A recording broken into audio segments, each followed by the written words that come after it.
Hey guys, in this tutorial, I'm going to show you how to disable Stylize in Midjourney.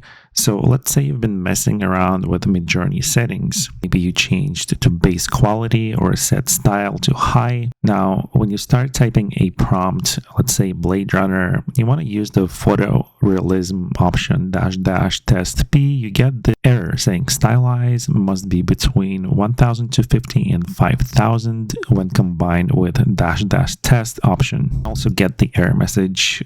This option is not compatible with Stylize. The solution is pretty simple. To fix this, simply click on the MJ version 4 button in the settings. This will automatically switch your style to medium. So pretty much if you do that, it's going to solve your Stylize problem. So here is the same Blade Runner prompt with --testp.